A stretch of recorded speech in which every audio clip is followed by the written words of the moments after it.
Hello everyone, welcome to my channel. Please subscribe and keep watching more details. General Hospital Tuesday, February 18th recap. Jason walks free as Cyrus arrest warrant delayed. General Hospital GH spoilers recap for Tuesday, February 18th, reveals that Jason Morgan Steve Burton walked free as Cyrus Renault's Jeff Kober arrest warrant was delayed. Elizabeth Baldwin Rebecca Herbst also had a terrifying visitor, so here's how it all went down on Tuesday's GH episode. At the Savoy, Trina Robinson Tabiana Ali seemed amused over Kai Taylor Jens Austin Astrup playing up how great the club was and admitting he pulled strings to get them in. Trina eventually confessed she'd been there before since her dad owned the place. Nearby, Damien Spinelli Bradford Anderson stepped in for Maxie Jones Kirsten Storms and played Cupid for her since she was under the weather. That led to Spinelli introducing Lucas Jones Van Hansis to the attractive deception model that Maxie had in mind. Lucas and Gunter seemed to feel a spark, so Brad Cooper Perry Shen drowned his sorrows and fumed with jealousy nearby. However, Lucas ultimately admitted he hadn't been on a date in a long time and wasn't ready, so Gunter understood and said to call him when that changed.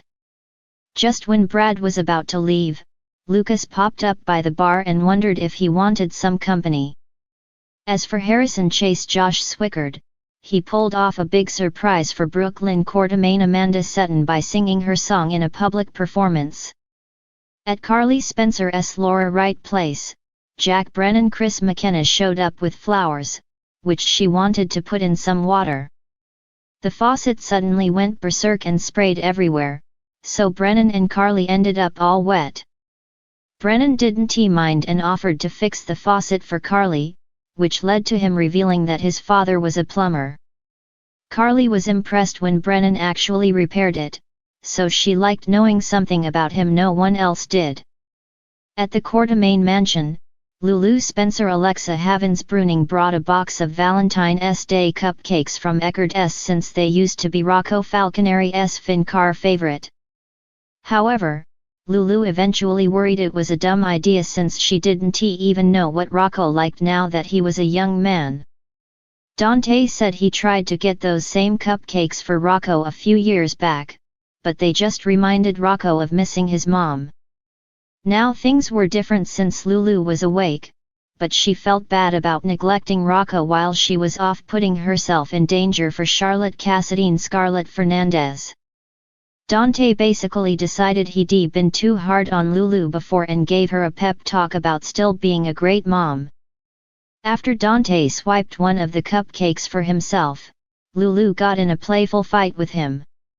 Once Dante got icing all over his chin, Lulu cleaned it up with a napkin as the moment became charged between them. At Elizabeth's house, Lucky Spencer, temporarily played by Guy Wilson, met Aidan Weber's Colin Cassidy boyfriend, Tobias Charlie Besso. Although Aidan and Tobias were heading out to a skating event, Aidan pulled his mom aside and suggested they could stick around if she needed backup with Lucky. Liz insisted she was fine and planned to eat the cake Aidan made her for Valentine's Day. Once Elizabeth was alone with Lucky, she joked about Aidan offering to be their chaperone. However, Liz assured Lucky that she didn't need protection from him and would make that clear to Aidan. After Lucky said Elizabeth was as beautiful as when they first met, they shared a tender kiss. Lucky headed out, but then Liz realized he'd left behind the cake slice she'd wrapped up for him. When someone came to the door, Elizabeth assumed Lucky had returned for the cake and quickly opened up. A menacing Cyrus was standing outside instead, so Liz looked terrified. Meanwhile, Felicia Scorpio Christina Wagner supported Max Scorpio John J. York as he struggled with a bad migraine seemingly brought on by witnessing the kiss between Jason and Sasha Gilmore Corbin Sophia Matson. In the interrogation room, Anna Devane Finola Hughes said she couldn't hold Jason any longer, but she warned him not to go after Cyrus since she now had enough to arrest him. Since Anna and Jason had developed some trust between them, she worried about how it'd look if he killed Cyrus and got away with it. Unfortunately, Anna got updates over the phone and learned she couldn't get Cyrus' arrest warrant until morning. That news didn't please Jason, who voiced his appreciation for Anna's friendship and never gave her a real answer about his Cyrus plans. General Hospital spoilers say Cyrus is going down one way or another, so we'll bring more predictions on the chaos ahead. On a tense and dramatic Tuesday, February 18th, episode of General Hospital, a whirlwind of emotions and legal twists shook Port Charles. It was a day of unexpected turns, with Jason Morgan's freedom hanging in the balance, and Cyrus Renault's criminal empire being dealt a major blow, albeit temporarily. As the day unfolded, viewers saw emotional reunions, ruthless negotiations, and the ever-present shadow of betrayal looming over the town's characters. Jason's unexpected freedom. The episode kicked off with an explosive moment for Jason Morgan Steve Burton. The tension surrounding his arrest had reached a boiling point in recent weeks, as the authorities pursued him for the murder of Franco Baldwin. Despite mounting evidence and his strained relationship with law enforcement, Jason had always maintained his innocence, insisting he was framed. The plot thickened when an unexpected delay in Cyrus Renault's Jeff Kober arrest warrant gave Jason a lifeline. Jason's legal battle had already taken many twists and turns, with his attorney, Diane Miller Carolyn Hennessy, doing everything in her power to get him out of trouble. However, this time it was the shifting tides of fate that gave Jason a second chance. Diane appeared at the courthouse, poised to present a delay in Cyrus' arrest. The reasoning for the delay was complex, but in essence, it had to do with certain procedural discrepancies that would temporarily prevent the warrant from being executed. As the news broke that the warrant had been delayed, Jason's jaw tightened with both relief and concern. Relief, because it meant he wouldn't be going to jail immediately. Concern, because it was clear that Cyrus was growing more powerful by the day. With this minor victory in his back pocket, Jason began to prepare for what might come next, knowing full well that Cyrus wouldn't rest until Jason was caught in his crosshairs again. Despite Jason's sense of temporary relief, there was no mistaking the larger undercurrent at play in Port Charles. With Cyrus still at large, it was clear that Jason's freedom would only last so long. The looming threat of an ultimate showdown between the two men seemed inevitable, and the quiet tension in the air signaled that the confrontation could come at any time. Cyrus renegotiates control. While Jason received his temporary reprieve, Cyrus Renault's world wasn't quite as forgiving. His empire, built on fear and manipulation, had seen cracks forming in the foundation. The delay in his arrest warrant wasn't without consequences, and it set off a chain of reactions that led to a war on multiple fronts.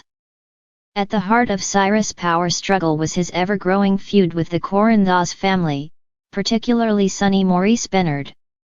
Sonny had long been a thorn in Cyrus' side, and now, with the warrant being delayed, Cyrus seized the opportunity to fortify his control over Port Charles. In a scene brimming with power plays and cold calculations, Cyrus met with his inner circle, discussing how to capitalize on his temporary freedom. He was both ruthless and composed, determined to solidify his grip on the town and maintain control of his criminal operations. However, there was something about his demeanor that hinted at a brewing storm. Cyrus wasn't just focused on expanding his territory. He seemed to be thinking several steps ahead, fully aware that every move he made was being carefully watched by the authorities, as well as by his rivals. Throughout the episode, it became clear that while Cyrus may have evaded immediate capture, he was far from untouchable. Despite his reputation for being an unrelenting force, his constant need to reinforce his dominance showed that he feared losing control. The tension in his dealings with those around him served as a reminder that even the most powerful criminals can be taken down, but it takes time, patience, and precision. The underlying conflict, family and loyalty. As much as Jason's legal troubles and Cyrus' criminal dealings were front and center, the emotional core of the episode lay in the interactions between the characters, especially those who were caught between loyalty and family. Sam McCall Kelly Monaco, who had been struggling with the moral complexities of her relationship with Jason, was caught in a web of conflicting emotions. The news of Jason's freedom stirred her deep feelings, but she also couldn't ignore the dangerous path that Jason was on. Sam, ever the independent woman, tried to balance her love for him with her own desire to protect their children and herself. She knew that their bond was unshakable, yet she couldn't escape the growing tension between her love for Jason and her fear of the perilous world he lived in. Meanwhile, Carly Corinthos Laura Wright had her own issues to contend with. Although her focus was primarily on her family and the business empire she had worked so hard to build, the developments with Jason weighed heavily on her. As Jason's longtime confidant and friend, Carly was fiercely protective of him. But, as always, Carly's loyalty to her family came first, especially when it came to her husband, Sonny. She was caught in a delicate balancing act, trying to keep peace between the people she loved while navigating the ever-present threat of Cyrus. Sonny, for his part, was unwavering in his commitment to protect his family. He knew that Cyrus wasn't finished with Jason and that the brief delay in the arrest was only a temporary setback. As the tension between the two men escalated, Sonny was preparing for the inevitable war. But, for now, he remained in the shadows, watching and waiting for the moment when he would have to take drastic action. The cliffhanger, what's next? The episode left fans on the edge of their seats, knowing that Jason's brief moment of freedom was likely to be short-lived. As Jason prepared for whatever came next, he couldn't shake the nagging feeling that Cyrus was plotting his next move. The stakes had never been higher, and with so many lives intertwined in the struggle for power and survival, General Hospital made it clear that the battle between good and evil in Port Charles was far from over. The big question that remained was whether Jason could outsmart Cyrus once and for all, or if the powerful crime boss would find a way to bring him down. As Jason's fate teetered in the balance, it became apparent that every character in Port Charles, whether friend or foe, would be forced to make choices that would affect not just their own lives, but the lives of those they loved. The episode ended with a chilling reminder that in the world of General Hospital, nothing is ever truly certain. What's clear, however, is that Jason's road to redemption is far from over, and with every passing moment, the stakes grow higher. The upcoming battles are sure to be explosive, and Port Charles will never be the same again.